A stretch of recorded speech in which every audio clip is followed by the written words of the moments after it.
बिस्मिल्लाहिर्रहमानिर्रहीम। अस्सलाम वालेकुम डियर स्टूडेंट्स, कुकफिल ऑनलाइन क्लासेस में वेलकम। बेसिक हेल्थ अवेयरनेस बेटा जी हमारा सिलेबस है सेकंड सेमेस्टर, और आज का हमारा लेक्चर नंबर 4 है, जिसमें जो टॉपिक आज हम डिस्कस करने जा रहे हैं that is types of the health spectrum. Health spectrum जो है उसके आज हम टाइप्स डिस्कस करेंगे। लास्ट टाइम हमने स्पेक्ट्रम की डेफिनेशन बताई थी कि स्पेक्ट्रम जो है वो जो मिड पॉइंट होता है, जो नॉर्मल कंडीशन होती है, उससे एबनॉर्मल कंडीशन की तरफ यानी डिज़ीज़ की तरफ, फिर डेथ की तरफ, और दूसरा जो है नॉर्मल कंडीशन से बेटर हेल्थ की तरफ, बहुत अच्छी सेहत की तरफ। और ये कैसे हो सकता है? डिफरेंट स्पेक्ट्रम्स हैं हेल्थ के, अगर उसको हम मेंटेन रखेंगे तब हम इसको क्या कर सकते हैं, अपनी हेल्थ को भी मेंटेन कर सकते हैं। तो सबसे पहले बेटा जी हम बताते हैं कि स्पेक्ट्रम अप्रोच बाय कंपैरिजन, अगर इसका कंपैरिजन किया जाए तो हमें ये बताती है कि हमारे साथ जितनी भी चीज़ें लिंक होती हैं वो मुसलसल तौर पर एक इंडिविजुअल के अंदर क्या होती रहती हैं, चेंज होती रहती हैं। और किसी भी एक इंडिविजुअल की जो सिम्टम्स हैं, जिनको हम अलामतों का नाम देते हैं, वो दूसरे इंडिविजुअल से क्या हो सकती हैं, डिफरेंट हो सकती हैं, जिसको हम डिफ़ाइन करते हैं सिंड्रोम का। बेटा जी दो यहाँ पे हम डेफिनेशन मैं आपको बताने जा रहा हूँ, एक है डिज़ीज़ और दूसरा जो है सिंड्रोम। लास्ट टाइम हमने डेफिनेशन की थी हेल्थ और सिंड्रोम की। बेटा जी हेल्थ हमने कहा था कि normal internal homeostatic conditions of body of an organism, इसको हम क्या नाम देते हैं, हेल्थ का नाम देते हैं। और डिजीज़ की हमने डेफिनेशन की थी the change in the normal homeostatic functions of the body of an organism. अगर ऑर्गेनिज्म की बॉडी के अंदर जो होम्योस्टेटिक फंक्शंस हैं उसके अंदर अगर कोई चेंज आ जाए, अब ये चेंज चाहे माइनर हो चाहे मेजर हो, इसको हम क्या नाम देते हैं, डिजीज़ का नाम देते हैं। अब यहाँ पे हमारे पास थर्ड टर्म है जिसको हम नाम देते हैं सिंड्रोम का। सिंड्रोम किसे कहते हैं? It is the group of disease. ये क्या है? डिजीज़ का ग्रुप है जिसमें हमें सिर्फ एक होम्योस्टेटिक फंक्शन के अंदर चेंज नहीं आता, बल्कि हमारा ज़्यादा से ज़्यादा जो होम्योस्टेटिक फंक्शंस हैं, होम्योस्टेटिक फंक्शन का मतलब है बॉडी को मेंटेन रखने वाले हमारे जो फंक्शंस हैं वो क्या हो जाते हैं, डिस्टर्ब हो जाते हैं। जिस तरह हम कहते हैं कि हमें सिर्फ नज़ला हुआ है, ये क्या है, डिज़ीज़ है। अगर हमें जिस तरह खुदा ना खास्ता हेपेटाइटिस या एड्स होता है, तो इसकी वजह से हमारी बॉडी का वेट जो है वो लॉस हो जाता है, हमारी भूख जो है वो ख़त्म हो जाती है, हमारे टिश्यूज़ जो हैं बॉडी के वो डैमेज हो जाते हैं, हमारा ब्रेन सही तरीके से वर्क नहीं कर पाता, हमारी क़ुव्वत मुदाफ़ियत जिसको इम्यून सिस्टम का नाम देते हैं वो भी सही तरीके से वर्क नहीं कर पाता, लिवर इन्फेक्शंस हो जाते हैं, जिगर जो है वो डैमेज हो जाता है, सही तरीके से काम नहीं करता। देखिए यहाँ पे हम बता रहे हैं बहुत सारे डिजीज़, कोई एक डिज़ीज़ हमने नहीं बताई, बहुत सारे डिजीज़ हैं, तो इस वजह से हम इसको क्या नाम देते हैं, सिंड्रोम का नाम देते हैं। Reminiscent of the visible spectrum of distinct colour after refraction of light by a prism. जिस तरह हम कहते हैं कि एक प्रिज्म से जब लाइट जो है वो रिफ्रैक्ट होती है, तो इसकी वजह से हमें जो विजिबल स्पेक्ट्रम नज़र आता है वो भी डिफरेंट कलर्स का हमें क्या होता है, नज़र आता है। तो ये है थोड़ी सी स्पेक्ट्रम की एक्सप्लेनेशन। नेक्स्ट हम बताते हैं types of spectrum. The widely use DSM and ICD manuals. Last time हमने पढ़ा था DSM और ICD मैनुअल जो है, DSM हमने कहा था diagnostic and statistical manual of the disease या ऑफ द डिसऑर्डर्स या मेंटल डिसऑर्डर्स, इसको हमने क्या नाम दिया है, DSM का। और दूसरा जो है उसको हमने नाम दिया था ICD, international statistical combination of disease आप कह सकते हैं। मैनुअल्स लास्ट टाइम भी मैंने आपको बताया था, एक किताबचा होता है, छोटी सी एक किताब होती है जिसमें मुख्तलिफ़ बीमारियों के बारे में बताया जाता है कि ये बीमारी किस वजह से फैलती है, इस बीमारी की अलामतें क्या क्या हैं, और इस बीमारी से बचने के लिए हिफाजती तदाबीर क्या हैं, और इस बीमारी का ट्रीटमेंट क्या हो सकता है। इसको हम नाम देते हैं मैनुअल्स यानी किताबचे। Are generally limited to categorical diagnosis, यानी आम तौर पर हम इसको डायग्नोस करते हैं किसी भी डिज़ीज़ को However, some categories include a range of subtypes which vary from the main diagnosis in clinical presentation or typical severity. देखिए बहुत सारी ऐसी डिजीज़ हैं, बहुत सारी ऐसी बीमारियां हैं, जिस तरह मैं आपको एग्जाम्पल यहाँ पे देने जा रहा हूँ। डायबिटीज़ मेलिटस, जिसको हम ज़ियाबतीस का नाम देते हैं। आपने देखा होगा डायबिटीज़ मेलिटस जो इसकी बहुत सारी टाइप शायद आप लोगों ने भी ऑब्ज़र्व की हो, क्योंकि ये हमारे पाकिस्तान में बहुत ही वाइडली स्प्रेड डिजीज़ है। मुख्तलिफ पर्सनस या मुख्तलिफ पेशेंट्स के अंदर इसकी सिम्टम्स जो हैं वो क्या हैं, डिफरेंट। वो सिम्टम्स क्या डिफरेंट, किसी के अंदर बॉडी वेट जो है वो क्या हो जाता है, लॉस हो जाता है। किसी के अंदर अगर कोई ज़ख़म लगे तो वो ज़ख़म जो है वो जल्दी जो है वो हील नहीं हो पाता। तो भूख लगने का भी ये क्या है, डिफरेंट हो सकता है। अब कुछ ऐसी भी टाइप्स हैं डायबिटीज़ मेलिटस की जो कि यंग एज में हो जाती हैं, बिफोर 25 ईयर्स हो जाती हैं, जिसको मॉडी का नाम देते हैं। मॉडी कहते हैं मेचोरिटी ऑनसेट डिजीज़ या डायबिटीज़ ऑफ द यंग। ये टाइप है डायबिटीज़ की जो कि 25 साल से पहले हो। अब इन सब के अंदर क्या है, जो अलामतें हैं, जो सिम्टम्स हैं वो क्या हैं, डिफरेंट हैं, और इनको डायग्नोज करने का तरीका भी वेरे का मतलब है मुख्तलिफ होता है, फ्रॉम रेंज ऑफ सब टाइप, डिफरेंट सब टाइप्स। और क्लिनिकल और टिपिकल सीवियरिटी शदीद होने को कहते हैं। कुछ कैटेगरीज ऐसी भी हैं जिनको हम सब सिंड्रोमल डायग्नोसिस या सब टाइप्स का नाम दे सकते हैं। In addition many of the categories, बहुत सारी ऐसी बीमारियां भी हैं, ऐसी टाइप्स भी हैं जिसको हम not otherwise specified subtype where enough symptoms are present but not in the main recognize pattern. बहुत सारी दूसरी सिम्टम्स जो हैं वो मौजूद होती हैं, लेकिन मेन सिम्टम जो है वो प्रेजेंट नहीं होती।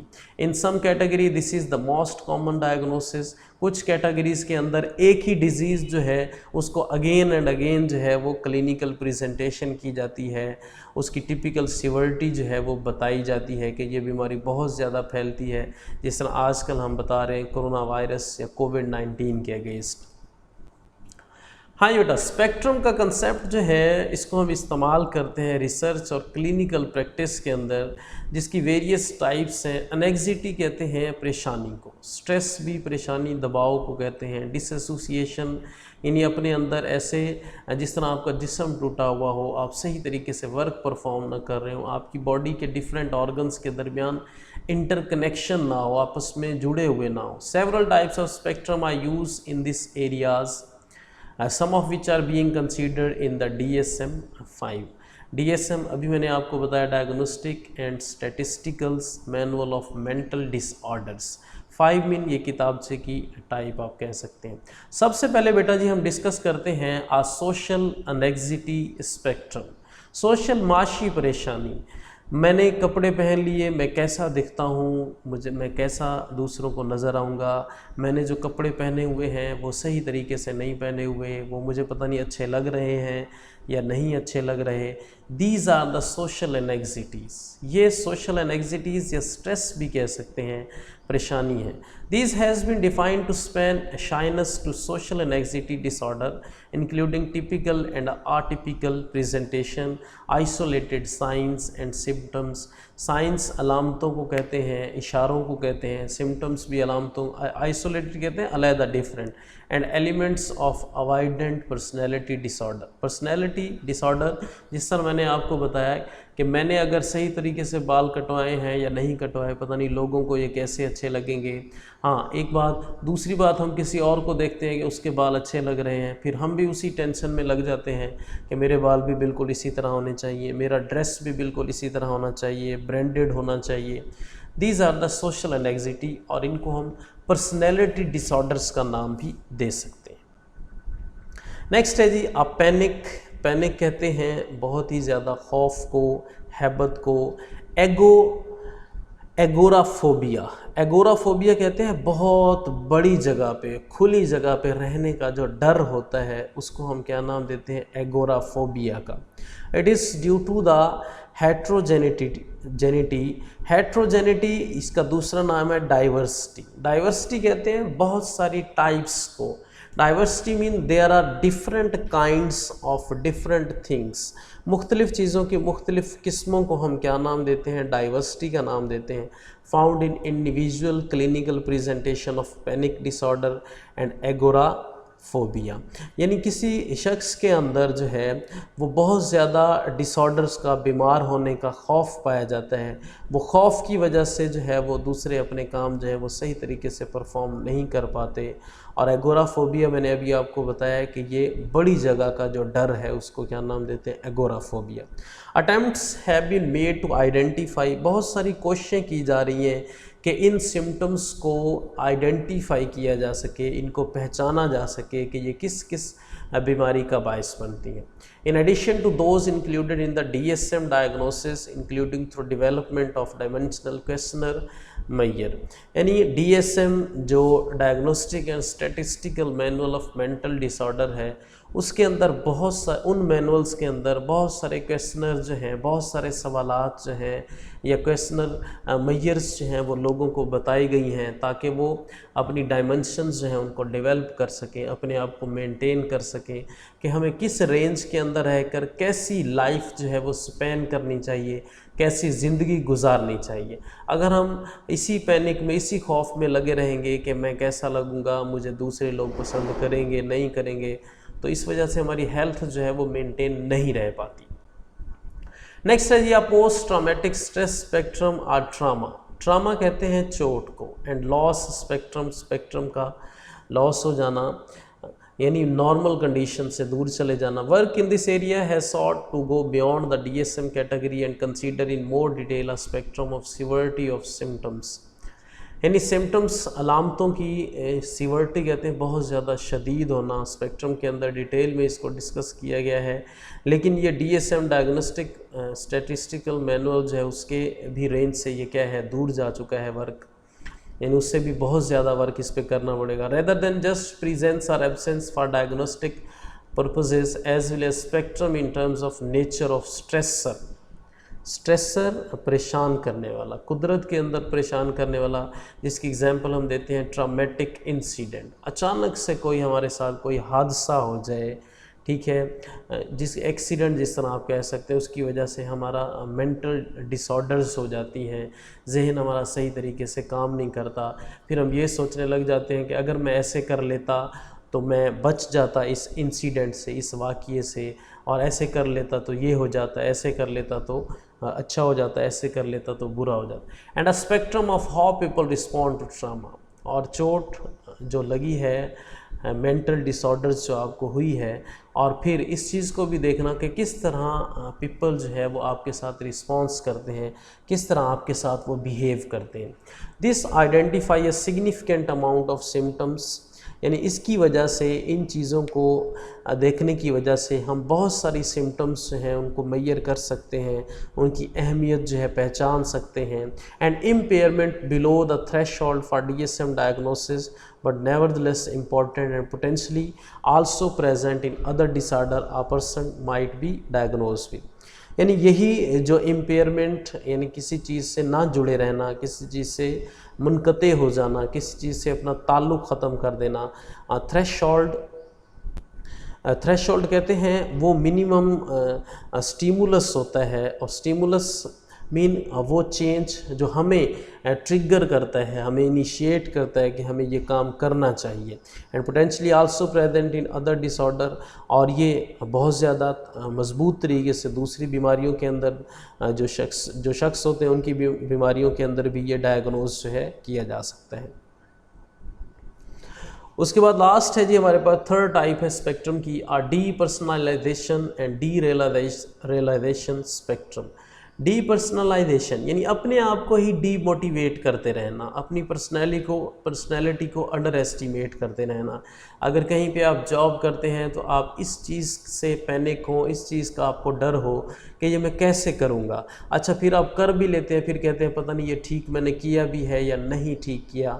दीज आर द डीपर्सनलाइजेशन और रियलाइजेशन गैर हकीकियत, यानी अपने आप को, यानी जो चीज़ें आपके आसपास हैं उनकी हकीकत को आप समझ ही नहीं पाते, उनको टैकल ही नहीं कर पाते, उनको आप आइडेंटिफाई ही नहीं कर पाते, जो मसाइल होते हैं उनको भी नहीं पहचान पाते। अगरचे DSM जो है वो आइडेंटिफाई करता है only a chronic and sewer form of depersonalisation disorder. Chronic कहते हैं जो लंबे अरसे तक रहें, सीवर कहते हैं शदीद को, डिसऑर्डर बीमारियां, and the ICD are depersonalization and derealization syndrome. और ICD जो है वो आइडेंटिफाई करता है दोनों को, डीपर्सनलाइजेशन अपनी पर्सनैलिटी को अंडर एस्टिमेट करना, और डी रियलाइजेशन अपनी हकीकत जो है, अपने आसपास की जो चीज़ें हैं उनसे खौफ रहना। सिंड्रोम बीमारी, A spectrum of severity has long been identified, यानी सीवर्टी किसी भी डिसऑर्डर का शदीद होना, इस स्पेक्ट्रम को आइडेंटिफाई किया जा चुका है, including short lasting episodes commonly experience in the general population, यानी वो छोटी छोटी एपिसोड, छोटी छोटी किस्तें जो हैं वो आम जो पॉपुलेशन आबादी है उसके अंदर इसको एक्सपीरियंस किया जा चुका है, और इसको जोड़ा जा चुका है, एसोसिएट किया जा सकता है विद अदर डिसऑर्डर, दूसरी बीमारियों के साथ। ऑब्सेशन एंड कंपल्सन, ऑब्सेशन कहते हैं वहम, वहम की कोई बीमारी नहीं है।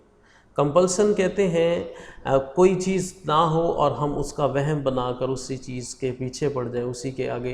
कंपल्सन कम्प्लेक्सिटी से निकला है, जिसको पेचीदा होना भी जो है वो आप कह सकते हैं। And obsessive and compulsive spectrum, यानी वहम वाला, शक व शुबहात वाला।